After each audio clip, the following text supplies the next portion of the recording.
अस्सलाम वालेकुम दोस्तों, कैसे हैं आप सब। दोस्तों, गॉड ऑफ क्रिकेट के नाम से पहचाने जाने वाले भारत के मशहूर खिलाड़ी सचिन तेंदुलकर का जब भी नाम सामने आता है तो लोगों को ऐसा लगता है कि पक्का किसी आंकड़े की बात होने वाली है या फिर किसी ऐसे किस्से की बात होगी जब सचिन ने किसी बॉलर की रातों की नींद उड़ा दी होगी। लेकिन दोस्तों, आज हम बात करने वाले हैं एक ऐसे गेंदबाज की जिसने सचिन की रातों की नींद उड़ा दी थी और वो करीब 36 घंटे तक ठीक से सो नहीं पाए थे। सचिन को परेशान करने की हिम्मत करने वाले इस गेंदबाज का नाम है दोस्तों हेनरी ओलंगा। जी हाँ, बिल्कुल ठीक सुना आपने। जिम्बाब्वे के मशहूर तेज गेंदबाज ओलंगा जो अपने डेब्यू से ही चर्चा में आ गए थे। दोस्तों, आखिर क्या हुआ था आज से 24 साल पहले हुए मैच में जिसकी वजह से क्रिकेट के ग्रेट खिलाड़ी सचिन की 36 घंटे की नींद चली गई, चैन सुख सब चला गया। आज की वीडियो में हम आपको बताएंगे उस मैच के बारे में। तो चलिए दोस्तों, शुरू करते हैं आज की हमारी ये वीडियो।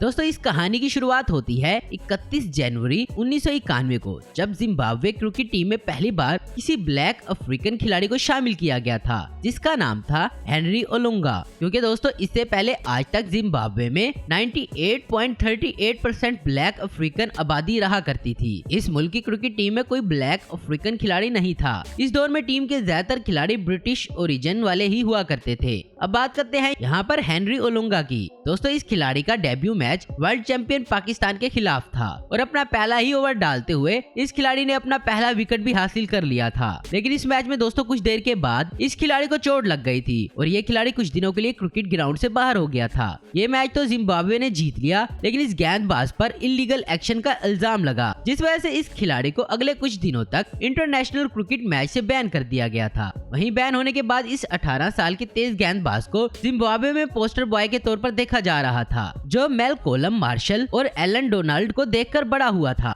और इनके जैसा ही गेंदबाज बनना चाहता था। अब वापस दोस्तों इसको टीम में लाने का सिर्फ एक ही तरीका था कि ये खिलाड़ी जल्द से जल्द अपने बाउलिंग के एक्शन को बदल ले और क्रिकेट के मैदान में वापस लौट आए। दोस्तों, ये बात हम सभी जानते हैं कि जिम्बाब्वे एक बहुत ही गरीब मुल्क हुआ करता था जहाँ एक क्रिकेटर को इतनी सहूलतें नहीं मिला करती थी। इसलिए जिम्बाब्वे के क्रिकेट बोर्ड ने इसके लिए इस खिलाड़ी को अपनी बाउलिंग में सुधार करने के लिए क्रिकेट खेलने वाले कई मुल्कों का ऑप्शन दिया, जहाँ जाकर ओलंगा अपने बाउलिंग एक्शन को सुधार सकते थे। लेकिन सभी में से ओलंगा ने भारत में मौजूद चेन्नई के MRF पेस फाउंडेशन को चुना। आपकी इन्फॉर्मेशन के लिए बता दें, MRF पेस फाउंडेशन आज भी गेंदबाजों के एक्शन में सुधार लाने के लिए जाना जाता है। इस फाउंडेशन में ओलंगा ने 1 साल का वक्त गुजारा जिससे इनकी गेंदबाजी में सुधार हो सके। इस दौरान भारत में दोस्तों ओलंगा ने हर मैच पर सिर्फ एक ही आवाज सुनी, जो आवाज थी सचिन की।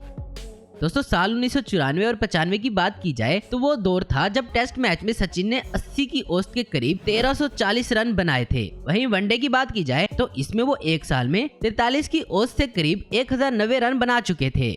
वहीं हेनरी ओलंगा की बात की जाए तो एक्शन सुधारने के बाद इनका जिम्बाब्वे की टीम में एक बार फिर से सिलेक्शन हो गया। दोस्तों, भले ही ओलंगा का भले ही जिम्बाब्वे क्रिकेट टीम में सिलेक्शन हो गया, लेकिन इस खिलाड़ी में अभी भी इंटरनेशनल खिलाड़ी वाली बात नहीं थी, क्योंकि क्रिकेट में सिर्फ पेस से काम नहीं चलता, बल्कि अगर किसी गेंदबाज की लाइन लेंथ सही है तभी उसे विकेट मिल सकता है। नहीं तो उस दौर में सचिन और लारा जैसे बैट्समैन थे जो दुनिया के किसी भी गेंदबाज को धूल चटा सकते थे। दोस्तों, ये वो दौर था जब सचिन तेंदुलकर का इंटरनेशनल क्रिकेट में अच्छा खासा नाम था, इसलिए दुनिया का हर बाउलर सचिन का विकेट हासिल करना चाहता था। उस वक्त मास्टर ब्लास्टर के विकेट लेने का मतलब था दूसरी टीम मैच जीतने के बारे में सोच सकती थी। दोस्तों, जब भारत की टीम जिम्बाब्वे दौरे पर क्रिकेट खेलने पहुंची और इस सीरीज से पहले सचिन ने ऑस्ट्रेलिया के खिलाफ 2 सेंचुरी और एक के बाद एक होने वाले 3 मल्टीनेशनल टूर्नामेंट के फाइनल में 3-3 सेंचुरी बना चुके थे, इसलिए सचिन का ओलंगा से अच्छा खासा मुकाबला होने जा रहा था। जिम्बाब्वे के खिलाफ खेले गए वनडे सीरीज में सचिन और टीम इंडिया ने बहुत ही अच्छा परफॉर्म किया। वनडे के बाद अब बारी थी टेस्ट सीरीज की। हालांकि दोस्तों, वनडे सीरीज में ओलंगा चोट लगने की वजह से खेल नहीं पाए,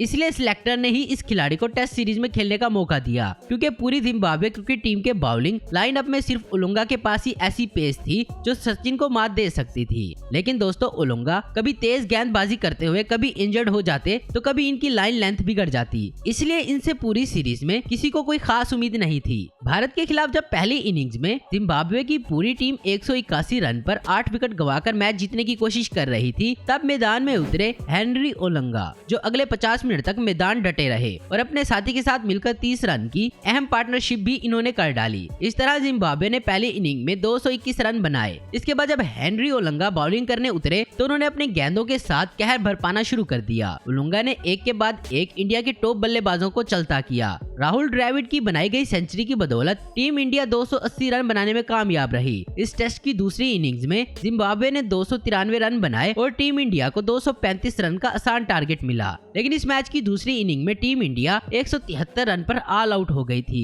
इस तरह जिम्बाब्वे ने क्रिकेट की दुनिया में अपनी दूसरी टेस्ट में जीत हासिल की। इस मैच के हीरो रहे हेनरी ओलंगा, जिन्हें मैन ऑफ द मैच के अवार्ड से भी नवाजा गया। जिसके बाद दोस्तों जिम्बाब्वे और ओलंगा के फैन को ये यकीन हो चुका था कि यंग प्लेयर क्रिकेट के आने वाले दिनों में वर्ल्ड क्रिकेट में जरूर कोई ना कोई कमाल करके दिखाएगा।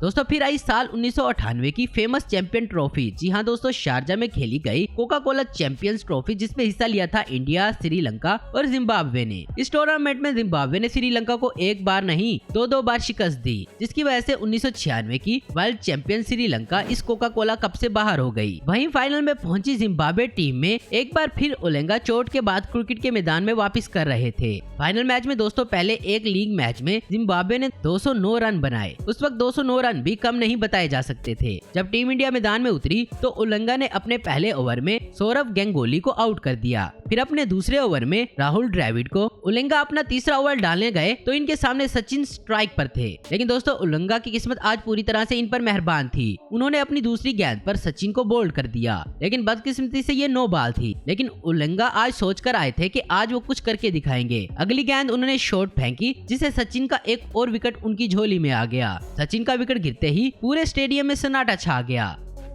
लगातार 2 गेंदों में सचिन को आउट करके ओलंगा इतने खुश हुए कि वो जश्न मनाने लगे, जो सचिन को पसंद नहीं आया और उन्होंने ओलंगा को सबक सिखाने की ठान ली। दरअसल उस वक्त नौजवान ओलंगा ने सचिन को आउट करने के बाद पहले इन्हें घूरा और फिर खुलकर जश्न मनाने लगे। सचिन बिना कोई रिएक्शन दिए मैदान से चले गए। इसके बाद दोस्तों अगला मैच 2 दिन बाद होना था। ये था फाइनल मुकाबला जो जिम्बाब्वे और भारत के बीच ही खेला जाना था। मैच से पहले करीब 236 घंटे सचिन के लिए आसान नहीं थे।